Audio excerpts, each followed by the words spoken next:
Shalom Bapak Ibu yang dikasihi di dalam Tuhan Yesus, jumpa kembali dengan saya di dalam Renungan Malam. Pada malam hari ini saya akan mengambil perenungan dari Kisah Para Rasul pasal yang ke-22, ayatnya yang ke-14 dan 15. Lalu katanya, Allah nenek moyang kita telah menetapkan engkau untuk mengetahui kehendaknya, untuk melihat yang benar dan untuk mendengar suara yang keluar dari mulutnya. Sebab engkau harus menjadi saksinya terhadap semua orang tentang apa yang kau lihat dan yang kau dengar. Bapak Ibu yang dikasihi di dalam Tuhan Yesus, pada pasal 22 Kisah Para Rasul ini merupakan suatu pembelaan dari Rasul Paulus kepada orang-orang Yahudi pada umumnya dan khususnya kepada imam-imam kepala. Mereka adalah orang-orang yang merasa bahwa Rasul Paulus sudah merusak akan ajaran agama Yahudi. Tetapi pada kesempatan itu Rasul Paulus menjelaskan kepada khalayak umumnya, yaitu bahwa apa yang menjadi latar belakang mengapa dia mengajarkan dan menjadi pengikut Kristus. Dia bercerita tentang perjumpaannya dengan Tuhan di dalam perjalanannya ke Damsyik.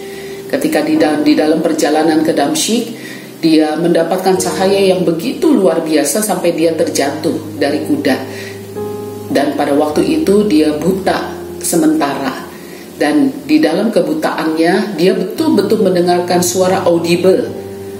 Bukan merupakan suatu penglihatan ataupun merupakan suatu hal yang rohani, tetapi betul-betul bagi Rasul Paulus secara audible. Dia mendengarkan suara Tuhan Yesus, dan suara itu juga yang memimpin dia untuk dia pergi mendatangi Ananias. Dan Ananias adalah orang yang membimbing Rasul Paulus untuk membukakan mata hati Rasul Paulus tentang siapakah Yesus Kristus. Dan di dalam ayat 14 dan 15 ini merupakan perkataan dari Ananias kepada Rasul Paulus. Apa yang dikatakan oleh Ananias kepada Rasul Paulus? Ananias mengatakan bahwa Allah nenek moyang kita, yaitu Allah Yehova, karena mereka adalah orang-orang Yahudi. Jadi dengan kata lain, Rasul Paulus ingin menegaskan bahwa apa yang dia ajarkan, apa yang dia sampaikan itu sama sekali tidak bertentangan dengan agama Yahudi. Karena di dalam kitab para nabi, di dalam hukum Taurat, kitab Musa, itu juga menceritakan tentang Mesias, menceritakan tentang nubuatan Yesus Kristus. Sehingga Ananias mengingatkan kepada Rasul Paulus bahwa Allah nenek moyang kita telah menetapkan engkau. Allah nenek moyang kita telah menetapkan Rasul Paulus untuk apa?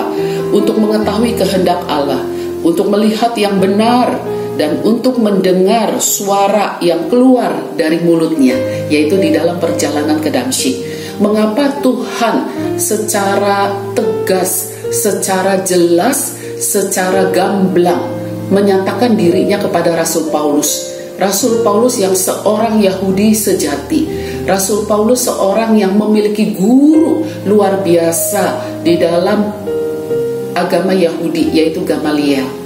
Tetapi Tuhan berkehendak, Tuhan menetapkan Rasul Paulus, dan Tuhan membukakan dirinya kepada Rasul Paulus. Di dalam perjalanan ke Damsyik, meskipun Rasul Paulus tidak bisa melihat Yesus Kristus, tetapi secara audible, telinganya betul-betul mendengar suara Tuhan Yesus.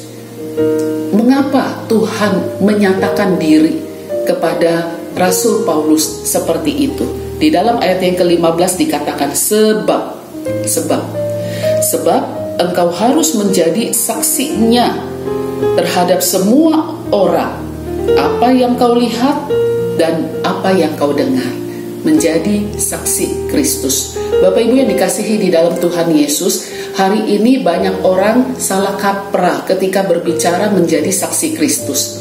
Kesaksian-kesaksian yang kita dengar pada umumnya, apakah betul itu adalah sebuah kesaksian yang menyaksikan akan kemahakuasaan Allah?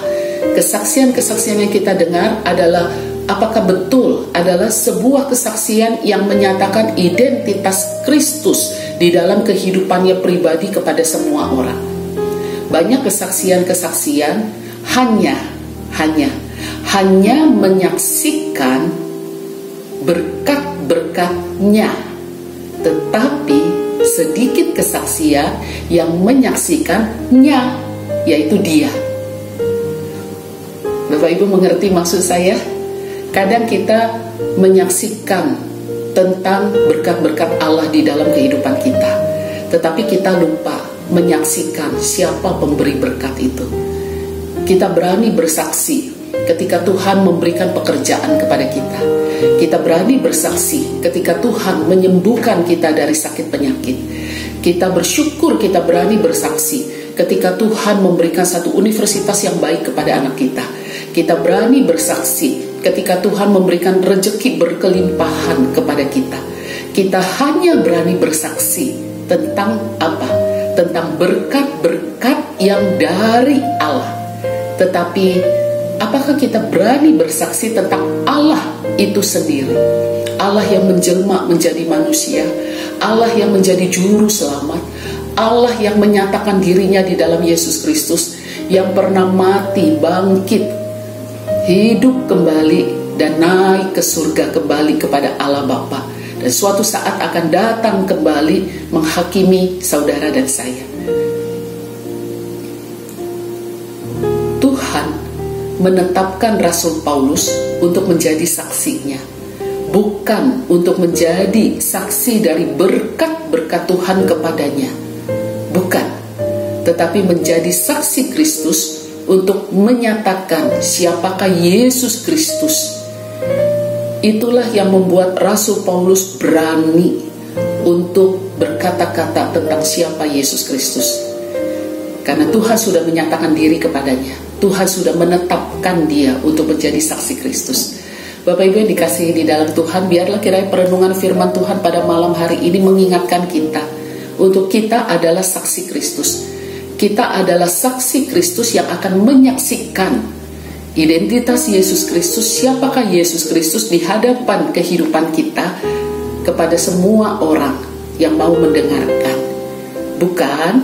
Bukan menjadi saksi hanya berkat-berkat Tuhan saja yang kita beritakan, tetapi mari kita belajar.